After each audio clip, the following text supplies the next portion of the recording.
ये इंसान एक गुफा के अंदर 27 घंटे तक उल्टे शरीर दबा रहा और इसे बचाने के लिए बड़े से बड़े रेस्क्यूअर आते हैं और फिर कुछ ऐसा होता है जिसे सुनकर लोगों का दिमाग हिल जाता है। अगर आप कमजोर दिल के हैं तो वीडियो को आगे ना देखें, क्योंकि यह कहानी सुनकर अच्छे से अच्छे लोगों को डर लगने लगता है। यह है the most unusual and most terrifying death in caving history. यह है नट्टी पट्टी केव की कहानी। 24 नवंबर 2009 के दिन अमेरिका के यूटा में रहने वाले जॉन एडवर्ड नाम का 26 साल का लड़का, जो कि अपनी जॉब से सीधा छुट्टी लेकर अपने घर यूटा में पहुंचा और वहां जाकर जब वह फैमिली से मिला तो सभी फैमिली वालों ने मिलकर प्लान बनाया कि क्यों ना वो इस वेकेशन को कुछ अच्छे तरीके से मनाए, और फिर वह नट्टी पट्टी केव एक्सप्लोर करने का प्लान बनाते हैं। और यह प्लान उनके लाइफ का सबसे खौफनाक डिसीजन होने वाला था। तो सभी घर वालों का प्लान ये होता है कि 24 नवंबर की रात 8 बजे नट्टी पट्टी केव को एक्सप्लोर करने जाएंगे और कुछ घंटे बाद वापस घर लौट आएंगे। लेकिन वहाँ जो होने वाला था ये कोई सपने में भी सोच नहीं सकता था। हालांकि जॉन इस केव में पहली बार जाने वाला था, लेकिन इसे थोड़ा बहुत केविंग का एक्सपीरियंस था, क्योंकि वो अपने छोटे भाई के साथ बचपन में केविंग किया करता था।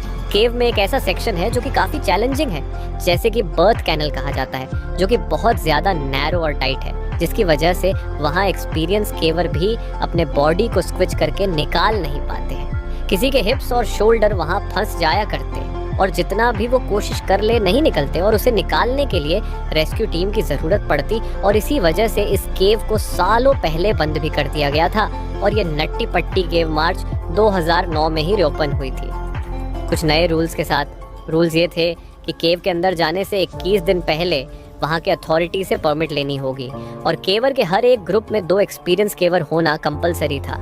जॉन और उसका 13 साल का छोटा भाई जॉस दोनों एक्सपीरियंस केवर थे, तो इसे अंदर जाने की परमिट मिल जाती है।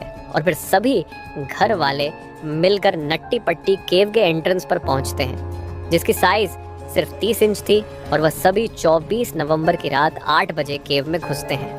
पूरा ग्रुप केव में एंटर होता है तो पहले 1 घंटे तक सब कुछ ठीक चलता है और सभी लोग कॉन्फिडेंटली आगे बढ़ रहे होते हैं। लेकिन फिर जॉन और जॉस और उसके 2 दोस्त बिग स्लाइड की जगह पर रुक जाते हैं और आपस में एक मैप देखकर डिसाइड करते हैं कि वो इस केव के सबसे चैलेंजिंग बर्थ कैनल को विजिट करेंगे, जो कि इस केव के सबसे डीपर सेक्शन में है। ये इतना टाइट है कि सिर्फ कुछ ही लोग इस केव को क्रॉस कर पाते हैं, और यह माना जाता है कि यहाँ एक लॉन्ग टाइट पैसेज है, और अगर इसे क्रॉस कर गए तो एंड में एक और लंबा टाइट पैसेज आएगा, और अगर उसे भी क्रॉस कर गए तो एंड में एक छोटी सी थोड़ी सी रूम मिलेगी जहाँ आपको टर्न होने का मौका मिलेगा, और फिर वहाँ से आप टर्न होकर वापस आ सकते हो। हालांकि ये इतना टाइट है कि इसमें एक्सपीरियंस केवर को भी घुटन होने लगती है और वो पैनिक हो जाते हैं। जॉन और उसका छोटा भाई जॉस, जो इसके पीछे आ रहा था, उन्हें बर्थ कैनल मिल जाती है और वो दोनों बर्थ कैनल के अंदर घुस जाते हैं। लेकिन इसमें गलती ये होती है कि जॉन और जॉस जिस रूट में घुसे थे वो बर्थ कैनल की रूट थी ही नहीं। जॉन और जॉस एक्चुअली में गलत रूट में घुस चुके थे, जिसके बारे में इन्हें कोई भी आइडिया नहीं था। जॉन 15 फीट आगे मूव करता है और इसी बीच इसके सामने कई सारी चट्टानें भी आती हैं। हालांकि जॉन हेल्दी था तो वह अपने बॉडी को डिफरेंट ओरिएंटेशन में मूव कर सकता था। अपने शोल्डर, अपने कमर एंड दोनों अपने पैरों को प्रॉपर डायरेक्शन में फोल्ड करके वो आगे मूव करता है। और जॉन अब कॉर्क स्क्रू के रूट में आ चुका था, और जिस तरह से जॉन आगे बढ़ रहा था पैसेज और भी टाइट होते जा रहा था, और अब तक वो वापस भी मुड़ नहीं सकता था, क्योंकि वो पैसेज एक्चुअली में बहुत ज़्यादा टाइट था। इसे लग रहा था वो बर्थ कैनल में है, और इसके अकॉर्डिंग जैसे इसे पता था कि एंडिंग में एक स्मॉल रूम आएगी और टर्न होने का मौका मिलेगा, इसलिए वो आगे बढ़ता जाता है। और यही जगह थी जहाँ चीज़ें और बिगड़ जाती हैं, और अब तक वो कॉर्क स्क्रू के एरिया में आ चुका था। इस कॉर्क स्क्रू एरिया को क्रॉस करने के लिए केवर को बहुत छोटे और फ्लेक्सिबल होने की ज़रूरत पड़ती थी, और सिर्फ कुछ ही लोग अपने स्किल की मदद से इसे क्रॉस कर पाते हैं, और वहाँ से केवर को रॉक लेस्ट से शार्प 90 डिग्री बेंड होना होता है। लेफ्ट की साइड अब तक जॉन इस स्मॉल एरिया से टर्न हो चुके थे, और इसके बाद वो मोस्ट डिफिकल्ट सेक्शन में पहुंचते हैं। 5 साल पहले एक 16 साल का लड़का ब्रॉक क्लार्क यही कॉर्क स्क्रू सेक्शन में अटक गया था, जिसकी हाइट सिर्फ 5 फुट 7 इंच थी और वेट 63 केजी था, और उसे रेस्क्यू करने के लिए 14 घंटे लगे थे। जॉन भी यही एग्जैक्ट स्पॉट पर था, जबकि इसकी हाइट 6 फीट थी और वेट 90 केजी था यहाँ पर। इसे अपने बॉडी को टर्न करके वापस लौटने का कोई ऑप्शन नहीं था। इतनी कम स्पेस की वजह से वो ना चाहते हुए भी लेज एरिया की तरफ खुद को स्क्विच करते हुए आगे बढ़ता है। हालांकि ये एरिया टाइट था, तो जॉन को लग रहा था कि ये बर्थ कैनल की सबसे टाइट जगह से, मतलब कि आगे एक बिगर स्पेस आएगी और वहां इसे टर्न होने का मौका मिलेगा। और वो अपने स्टमक को प्रेस करते हुए रॉक के सहारे आगे बढ़ता जाता है। वो डॉन ऑफ डायरेक्शन में मूव कर रहा था, मतलब जमीन से एग्जैक्ट नीचे की ओर। जॉन को पता नहीं था वो कहाँ पहुंच चुका है। उसे उम्मीद थी कि आगे कोई एक ओपनिंग जरूर मिलेगी, और फिर वह तभी स्पीड में नीचे गिरने लगता है और खुद को अपने हाथों से पकड़कर जोर से चिल्लाता है और अपने भाई की ओर कहता है, जॉस तुम इधर मत आओ, मुझे फॉलो मत करो। अपने कंधे के सहारे इसे आगे बढ़ना जरूरी था बाहर निकलने के लिए। और तब जॉन को अपने हेडलैम्प से एक होल की ग्लिम्स दिखाई देती है और जॉन के अंदर एक उम्मीद जागती है। लेकिन ये जॉन की जिंदगी की सबसे बड़ी और आखिरी गलती थी। वो आगे बढ़ता है और अपने सर को होल में डालता है, और एग्जैक्टली वो जिस टनल में जा रहा था वो अननोन थी, और अब वो वहां पहुंच चुका था। और वो टनल और भी टाइट था और वह स्पेस बहुत कम थी। और जैसा कि उसने सोचा था कि आगे ओपनिंग मिलेगी, लेकिन आगे रास्ता बंद था। ये पूरे केव के पैसेज की एंडिंग थी। इस जगह की स्पेस 18x1 इंच थी, मतलब कि एक लैपटॉप स्क्रीन जितनी। वो कम्प्लीटली अपसाइड डाउन पोजीशन में था, मतलब कि सर नीचे और पैर ऊपर और करीब 70 डिग्री एंगल में मुड़ा हुआ भी था। वो खुद को ऊपर पुश करने की कोशिश करता है, but this whole was exhausting. इसके एक हाथ यूजलेस पोजीशन में फंसे हुए थे और दूसरा हाथ इसके चेस्ट की ओर मुड़ा हुआ था। वो दीवार के सहारे खुद को पुश करने की कोशिश करता है, लेकिन इसे जल्दी रियलाइज हो जाता है कि इसके सारे मेहनत के बावजूद भी वो मूव नहीं कर सकता, और इसके पैर भी होल के सबसे स्मॉल साइड में फंसे हुए थे। वो जॉस को दोबारा चिल्लाता है, जबकि जॉस इसके पीछे ही था कॉर्क स्क्रू पाथ पर। लेकिन वो अपने भाई की तरह इस एरिया से क्रॉस नहीं करता, बल्कि वो अपने फीट को आगे करता है और फिर अपने सर को पीछे रखता है ताकि वो आगे से आसानी से रिटर्न हो सके। इसे जॉन की आवाज़ कंटिन्यू सुनाई दे रही थी, और फाइनली पहुंचता है वो उस जगह पर जहां वो देखता है कि जॉन एक होल में घुसा है और होल ने इसे पूरा निगल लिया है और उसकी सिर्फ 2 पैर ही दिख पा रही है। वो जॉन के दोनों पैरों को अपने पैरों से पकड़कर खींचने की कोशिश करता है, लेकिन जॉन थोड़ा सा ऊपर आता और फिर ग्रिप छूट जाती और जॉन फिर वापस इनिशियल पोजीशन पर चला जाता है। और बार बार ऐसा करने से कुछ नहीं हो पा रहा था, और इस सिचुएशन में दोनों फ्रस्ट्रेट हो जाते हैं। और जॉस को ये बात समझ में आ चुकी थी कि यहाँ प्रोफेशनल रेस्क्यूअर की मदद लेनी होगी, और दोनों के बीच में ये डिसाइड होता है कि जॉस बाहर जाएगा मदद लाने के लिए, और जॉन यहाँ अपनी पूरी कोशिश करेगा रिलैक्स रहने की और धीरे धीरे सांस लेने की, क्योंकि यहाँ ऑक्सीजन की बहुत ज़्यादा कमी थी। खैर जॉस केव से बाहर आता है और सभी को इसकी जानकारी देता है और रेस्क्यू टीम को बुलाया जाता है। यहाँ पर सबसे बड़ी प्रॉब्लम ये थी कि जॉन अब साइड डाउन पोजीशन में था, और रेस्क्यू डॉक्टर का मानना है कि अपसाइड डाउन पोजीशन में रहने की वजह से वो सिर्फ 8 घंटे तक ही जिंदा रह सकता है, और फिर उसके बाद सारी ऑर्गन्स फेल होना शुरू हो जाएगी और इसे कार्डियक अरेस्ट आ सकता है। जॉन के रेस्क्यू के लिए सबसे पहले एक फीमेल रेस्क्यूअर अंदर जाती है जिसका नाम था सूसी, और वो अपने पैरों में रस्सी बांधकर अंदर घुसती है ताकि वह अंदर जाकर अटक ना जाए। इसकी हाइट सिर्फ 5.3 फीट थी, जिससे सुशी को कॉर्क स्क्रू एरिया से क्रॉस करने में बहुत आसानी हो जाती है, और रात को 12:30 बजे जॉन से मिलती है। और अब तक जॉन को वहाँ फंसे हुए 9 घंटे हो चुके थे। फिर सुशी और उनकी यह बातचीत होती है। Hi John, my name is Sushi, how it's going? Hi Sushi, thank you for coming, but I really want to get out.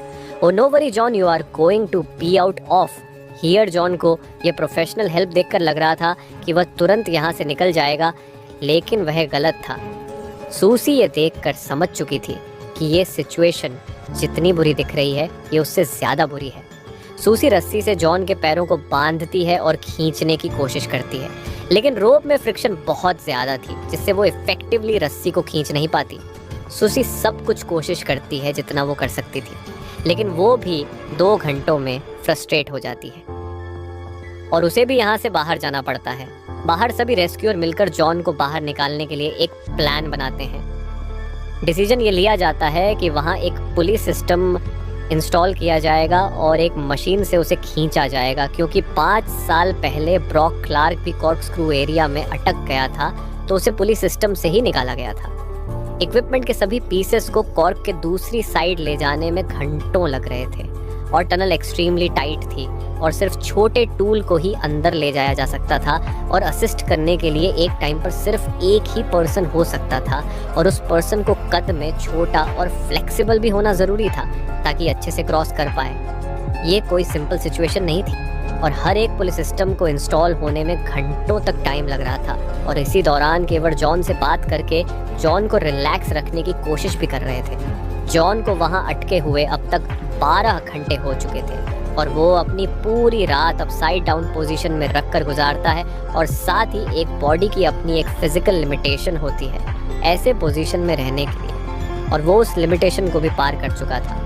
उसका 90 किलो का शरीर ग्रेविटी के प्रेशर से लड़ रहा था, उसके ब्लड सर्कुलेशन में गड़बड़ी होने लगी थी और धीरे धीरे इसके सांसें रुक रही थी। पूरी रात यहाँ बिताने की वजह से ये काम एग्रेसिव हो रहा था, इसके लेग्स काम करना बंद हो गए थे।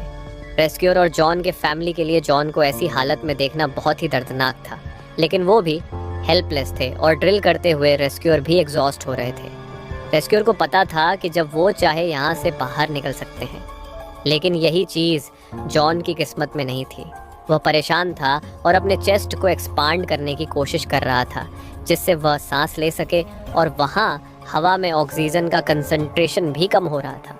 और अब इतना टाइम बीतने के बाद जॉन के पास एक वाइड टेलीकॉम सिस्टम लगाया जाता है और दूसरी साइड से जॉन की वाइफ इमली उससे बात करती है और जॉन को इनकरेज करने की कोशिश करती है और जॉन भी अपनी वाइफ को दिलासा देता है कि मैं यहाँ से जल्द बाहर निकलूंगा और सब कुछ ठीक हो जाएगा। अब तक शाम के 4 बज चुके थे और जॉन के यहाँ 18 घंटे पूरे हो चुके थे और अब पुलिस सिस्टम भी लग चुकी थी और मूव करने के लिए तैयार थी। एक रेस्क्यूअर जिसका नाम रियान था वह केव में घुसता है और जॉन के पास पहुंचता है। रियान कहता है, how are you? John, it sucks, I am upside down, I can't believe, I am upside down, my legs are killing.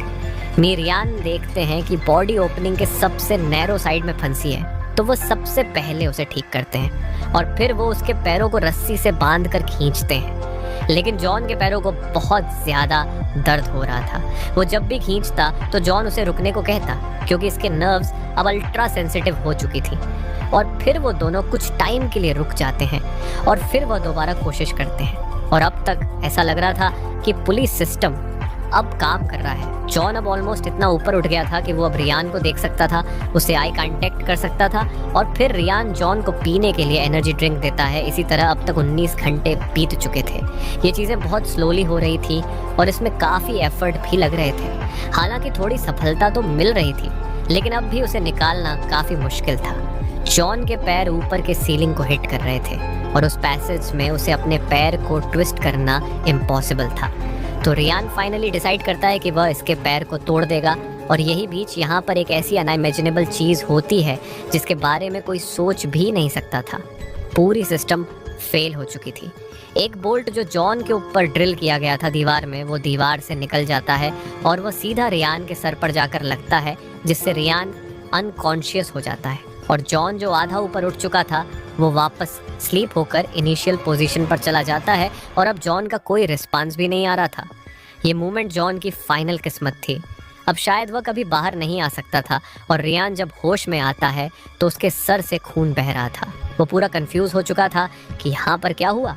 खैर, रियान को वहाँ से बाहर निकालकर हॉस्पिटल भेज दिया जाता है और उसकी जगह जॉन को निकालने के लिए उसके फादर डेव केव में जाते हैं और उस टूटे हुए पुलिस सिस्टम को इंस्टॉल करने के लिए 1 और घंटे लग जाते हैं। डेव रस्सी से जॉन की बॉडी को बांधने की कोशिश करते हैं लेकिन डेव वहाँ जितनी देर भी रहते हैं उसमें जॉन का कोई रिस्पांस नहीं आ रहा होता है। ये पूरा ऑपरेशन जॉन के बिना हेल्प के नहीं हो सकती था। ये पॉसिबल नहीं था कि एक 90 किलो का इंसान केव से बाहर निकल सके बिना उसकी मदद के। और जब डेव जॉन को रस्सी से बांधने की कोशिश कर रहे थे तो वह खुद भी 15 मिनट तक वहाँ अटक गए थे और आखिर में वो भी वहाँ परेशान हो जाते हैं और थक हार कर वहाँ से बाहर आ जाते हैं।